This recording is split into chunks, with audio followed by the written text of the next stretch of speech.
UP के कासगंज में कहासुनी के बाद दो पक्षों के बीच हिंसक झड़प, दोनों तरफ से ताबड़तोड़ गोलीबारी और मारपीट, आधा दर्जन से ज्यादा लोग घायल, एक की हालत नाजुक। शराब पीने के दौरान कहासुनी हुई, घटना का वीडियो वायरल। पुलिस ने मौके पर पहुंच स्थिति को कंट्रोल किया। दोनों पक्षों ने एक दूसरे के खिलाफ शिकायत दर्ज कराई, 3 लोग गिरफ्तार।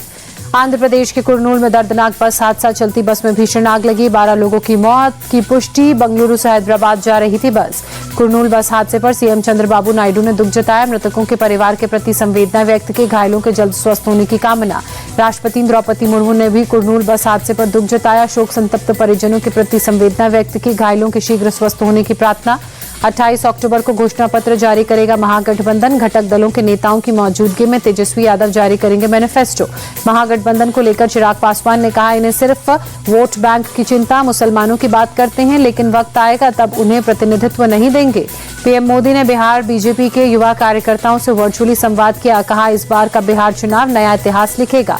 पीएम मोदी ने आरजेडी पर निशाना साधते हुए कहा, आरजेडी कितनी भी कोशिश कर ले, अगले 100 साल तक लोग जंगल राज को नहीं भूलेंगे। पीएम मोदी ने बिहार के युवा कार्यकर्ताओं से भी अपील की, कहा बुजुर्गों से जंगल राज की दास्तान लोगों को सुनवाएं। पीएम मोदी ने वोट की ताकत लोगों को समझाया, कहा वोट की ताकत ही है कि राम मंदिर बना, ऑपरेशन सिंदूर चला। गृहमंत्री अमित शाह भी बिहार के चुनावी रण में उतरेंगे, सिवान में पहली चुनावी सभा को संबोधित करेंगे। सिवान के बाद बक्सर जाएंगे अमित शाह, दोपहर 3:15 बजे रैली का कार्यक्रम।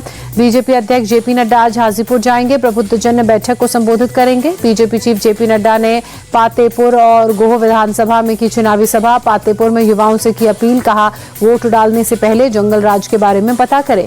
जेपी नड्डा ने कहा, लालू राबड़ी के राज में अपहरण धंधा बन गया है, फिरौती सीएम आवास में से तय होती थी। बिहार के छपरा में सीएम नीतीश ने की रैली, कहा लालू राबड़ी के राज में हिंदू मुसलमान के दंगे होते थे, अब राज्य में शांति। नीतीश ने तेजस्वी यादव पर निशाना साधते हुए कहा, झूठे वादे कर महिलाओं को गुमराह कर रहे हैं। उत्तर प्रदेश के मंत्री दानिश आजाद अंसारी का बयान, कहा बिहार की जनता को भरोसा, प्रधानमंत्री मोदी और मुख्यमंत्री नीतीश कुमार ही राज्य को खुशहाली के रास्ते पर ले जा सकते हैं। दानिश आजाद अंसारी ने तेजस्वी यादव को महागठबंधन का मुख्यमंत्री पद का चेहरा बनाए जाने पर निशाना साधते हुए कहा, विपक्षी गठबंधन बिहार को फिर जंगल राज की ओर ले जाना चाहता है। तेजस्वी को सीएम फेस बनाने पर प्रशांत किशोर का तंज, कहा ये पहले से तय है, अगर लालू का जंगल राज लौटेगा तो उनका लड़का तेजस्वी सीएम होगा। तेजस्वी यादव के चुनावी वादों पर प्रशांत किशोर ने चुटकी लेते हुए कहा, तेजस्वी अब कुछ दिन में कह देंगे बिहार को सोने की लंका बना देंगे। बिहार कांग्रेस प्रभारी कृष्णा अलवरू यूथ कांग्रेस इंचार्ज के पद से हटाए गए, मनीष शर्मा यूथ कांग्रेस इंचार्ज बनाए गए। बिहार के लालगंज से आरजेडी उम्मीदवार शिवानी शुक्ला को जान से मारने की धमकी, पुलिस ने फोन करने वाले को गिरफ्तार किया। मैथिली ठाकुर के कार्यक्रम में मिथिला पाग पर कथित अपमान पर सियासत गरमाई। यूपी के बांसडीह की बीजेपी एमएलए केतकी सिंह ने मैथिली को पग से बड़ा सम्मान बताया और बाद में फिर माफी भी मांगी। जैसलमेर दौरे पर रक्षा मंत्री राजनाथ सिंह लोंगेवाला के पास तनोट माता मंदिर में पूजा अर्चना कर दर्शन कर आशीर्वाद लिया। ऑपरेशन सिंदूर पर रक्षा मंत्री राजनाथ सिंह का बड़ा बयान, कहा पाकिस्तान को ठीक डोज दे दी है, कुछ भी करने से पहले अब पाक 100 बार सोचेगा। राजनाथ सिंह ने कहा, हमारे पायलट तो केवल हालचाल लेने गए थे, फिर मौका मिला तो क्या होगा बताने की जरूरत नहीं। रक्षा मंत्रालय ने 79,000 करोड़ रुपए के सैन्य प्रस्तावों को मंजूरी दी, जल थल और वायुसेना को और सशक्त करना मकसद। सीजेआई बीआर गवई का 23 नवंबर तक कार्यकाल, सरकार ने नए सीजेआई के चयन की प्रक्रिया शुरू की। दिल्ली एनसीआर में खतरनाक स्तर पर प्रदूषण पहुंचा, अक्षरधाम इलाके में एयर क्वालिटी इंडेक्स 400 के पार हुआ, सांस लेना लोगों के लिए मुश्किल। दिल्ली के आनंद विहार इलाके में भी गंभीर श्रेणी में प्रदूषण, AQI 403, आसमान में धुंध छाई, लोगों की परेशानी बढ़ी। दिल्ली एम्स और आसपास के इलाकों में प्रदूषण बढ़ा, एयर क्वालिटी इंडेक्स 295। प्रदूषण कम करने के लिए दिल्ली सरकार का बड़ा कदम, 28 से 30 अक्टूबर के बीच कराई जाएगी आर्टिफिशियल बारिश। IIT कानपुर की टीम ने क्लाउड सीडिंग की। छठ पूजा को लेकर रेल भवन में बनाया गया वॉर रूम, रेल मंत्री अश्विनी वैष्णव छोटे बड़े सभी स्टेशन की खुद मॉनिटरिंग में जुटे। देश भर में 3 लेवल में बनाए गए वॉर रूम।